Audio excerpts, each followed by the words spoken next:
Assalamualaikum warahmatullahi wabarakatuh. Pada kesempatan kali ini, kami akan mempresentasikan mengenai limit fungsi dengan anggota yaitu Siska Media Saputri dan Nurhasa. Yang pertama, definisi. Misalkan A subset dari bilangan real, F memetakan A ke himpunan bilangan real dan C titik limit dari A. Fungsi f dikatakan terbatas pada persekitaran dari C jika terdapat persekitaran delta P delta C dan konstantas M lebih dari 0 sehingga nilai mutlak fungsi x kecil sama dengan M untuk setiap x elemen himpunan A irisan P delta C. Teorema, misalkan A subset bilangan real, F memetakan A ke bilangan real mempunyai limit di C, maka F terbatas pada suatu persekitaran dari C. Buktinya, jika L sama dengan limit fungsi X, di mana X menuju C, maka menurut definisi dengan epsilon sama dengan 1, ada delta lebih besar dari 0, bagian dari nilai mutlak X dikurang C besar dari 0 kecil dari delta, yang mana X elemen himpunan A, maka nilai mutlak fungsi X dikurang L kecil dari 1. Akibatnya, nilai mutlak fungsi X dikurang L besar sama dengan nilai mutlak dari fungsi X kecil dari 1 ditambah nilai mutlak L. Jadi, jika X elemen himpunan A bagian irisan dari P delta C, di mana X tidak sama dengan C, maka nilai mutlak fungsi X kecil dari nilai mutlak L ditambah 1. Jika C bukan bukan elemen himpunan A, ambil M sama dengan nilai mutlak L ditambah 1. Sedangkan jika C elemen dari A, maka ambil M maksimal dari nilai mutlak L ditambah 1 dan fungsi C. Hal ini menunjukkan bahwa F terbatas pada persekitaran delta dari C. Contoh soal yaitu, tunjukkan bahwa limit dari 2x tambah 5, di mana x menuju 1 sama dengan 7. Buktinya, diketahui F memetakan R menuju ke bilangan real dengan Fx sama dengan 2x tambah 5 untuk setiap x elemen bilangan real.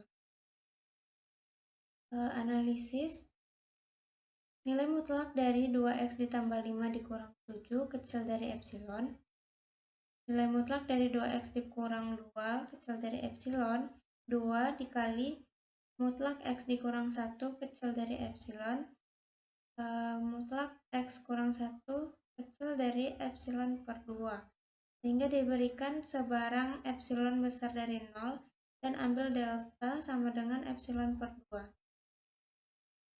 Diberikan sebarang epsilon besar dari 0, ambil delta sama dengan epsilon per 2. Oleh karena itu, jika persekitaran mutlak x dikurang 1 besar dari 0 kecil dari delta, maka mutlak fungsi x dikurang 7 sama dengan mutlak 2x tambah 5 dikurang 7.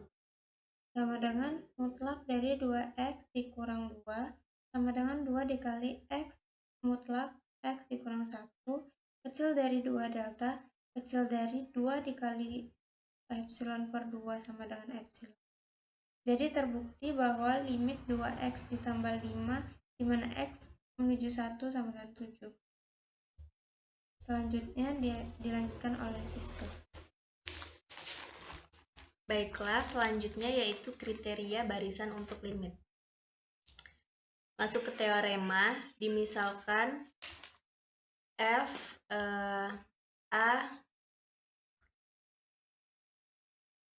fa menuju bilangan real dan C suatu titik cluster dari A, maka yang pertama limit f limit F sama dengan L, X menuju C, jika dan hanya jika. Kemudian yang kedua, untuk sembarang barisan Xn dalam A yang konvergen ke C, sedemikian sehingga X tidak boleh sama dengan C untuk semua N bilangan asli, barisan F Xn konvergen ke L.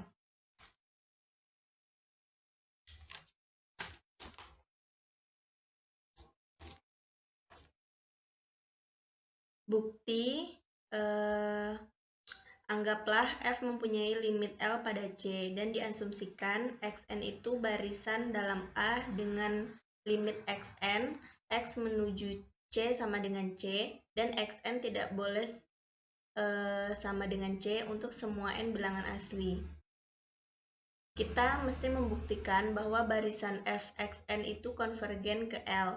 Misalkan diberikan epsilon besar dari 0 sembarang, maka dengan kriteria epsilon delta, terdapat delta besar dari 0 sedemikian sehingga jika X memenuhi mutlak X dikurang C kecil dari 0, besar dari 0 dan kecil dari delta, di mana X elemen A, maka Fx itu memenuhi mutlak Fx dikurang L kecil dari epsilon.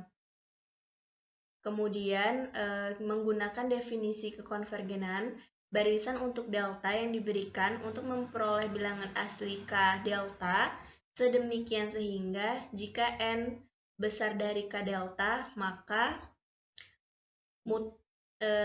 nilai mutlak Xn dikurang C itu kecil dari delta. Tetapi untuk setiap Xn yang demikian mempunyai mutlak Fxn dikurang L kecil dari epsilon, jadi jika N itu besar dari K delta, maka mutlak dari Fxn dikurang L kecil dari epsilon. Oleh karena itu, barisan Fxn itu konvergen ke L.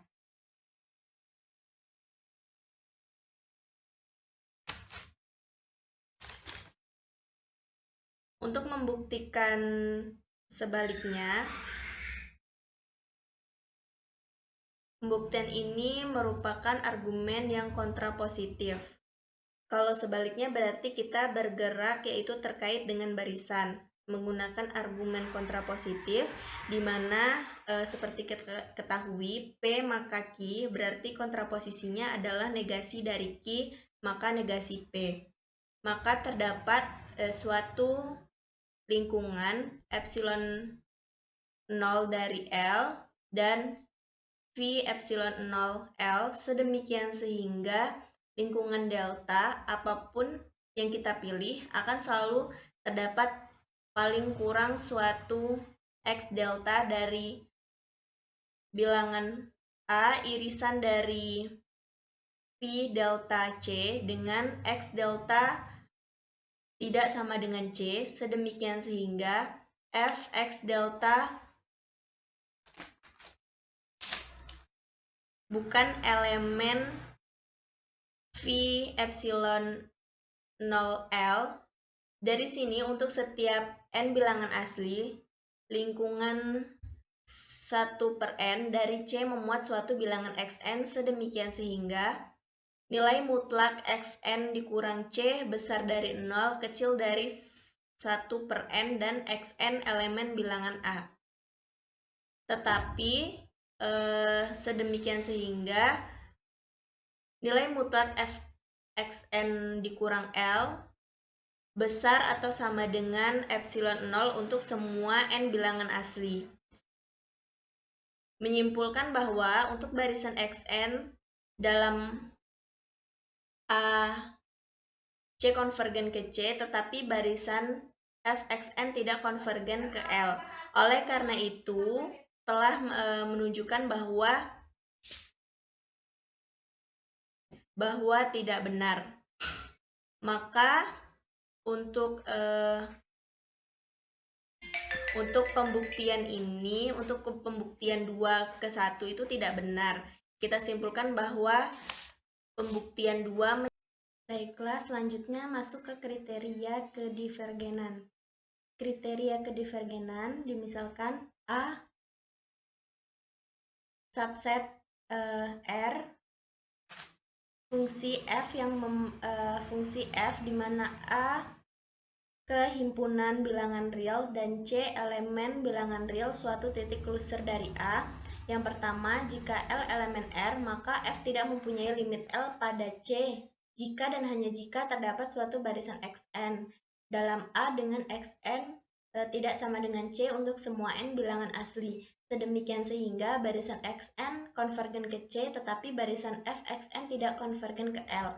Yang kedua, fungsi F tidak mempunyai limit pada C jika dan hanya jika terdapat suatu barisan Xn dalam A dengan Xn tidak sama dengan C untuk semua N elemen bilangan asli, sedemikian sehingga barisan Xn itu konvergen ke C, tetapi untuk barisan yang Fxn tidak konvergen dalam R. Baiklah, sekian presentasi dari kami. Mohon maaf apabila ada kata atau kalimat yang kurang berkenan, kami mohon maaf. Kami akhiri. Wassalamualaikum warahmatullahi wabarakatuh.